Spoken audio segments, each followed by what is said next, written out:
होने लगे और काल भगवान ने आपके ऊपर त्रिगुणमयी माया का इतना प्रभाव कर दिया, आप भूल गए अपने मूल स्थान को।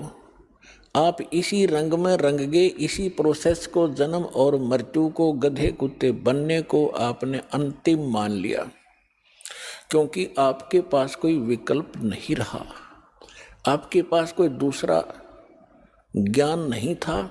ये अज्ञान आपके हृदय में ठोक ठोक कर भरवा दिया काल भगवान ने। अपने आत्माओं,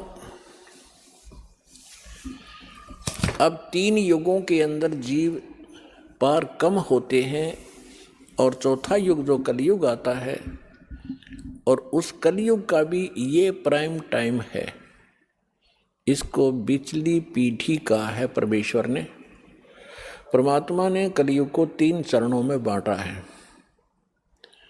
प्रथम चरण वो है जो परमेश्वर स्वयं आए थे, और ये बिचली पीढ़ी है, इसको दूसरा चरण है। और अंतिम जो लास्ट चरण है कलयुग का, तो इन तीनों को बांटा है परमात्मा ने, क्योंकि प्रथम चरण के अंदर ये जीव घने दुखी नहीं होते। पहले वाले युगों से की तुलना में तो दुखी होते हैं, लेकिन इतने नहीं होते, इतनी जलालत नहीं भरती जितनी अब भरगी हमारे अंदर। इसका कारण क्या है ये बताएंगे आपको। अब परमात्मा ने, जब हम यहाँ आ गए, हम मरने लगे, जब हमें बहुत दुख हुआ, क्यों मर रहे हैं। एक व्यक्ति के बारे में बताते हैं, एक राजा बना और लाख वर्ष तक जीवित रहा, लाख वर्ष तक राजा ही रहा, और मरने लगा। जब उससे यमदूत लेने आए तो उसने कहा मुझे एक सांस और दे दो।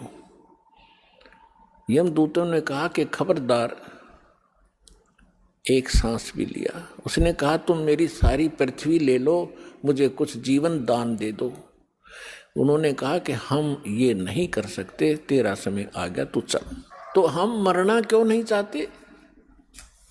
हम अपने आप को वृद्ध भी देखना नहीं चाहते। आप देखते हो आजकल कितनी बकवादें चल गई हैं। ये बूढ़े बूढ़े हीरो 70-70 साल के मेकअप करवा के, सर्जरी करवा के, इन हड्डों पर कितने दिन सर्जरी कराओगे? फिर यह सर्जरी शमशान घाट पर होगी थारी, फिर कराइयो के सर्जरी कराओगे, गधे कुत्ते बन कैसे बूढ़े मुंह लगेंगे तुम्हारे। तो इस तरफ ना ध्यान जाता कि हम यहाँ कहाँ रह रहे हैं, क्या की सर्जरी करवा रहे हैं। तो हम न तो वृद्धावस्था पसंद करते, यह भी गलत है। अब देखो, बालकपन में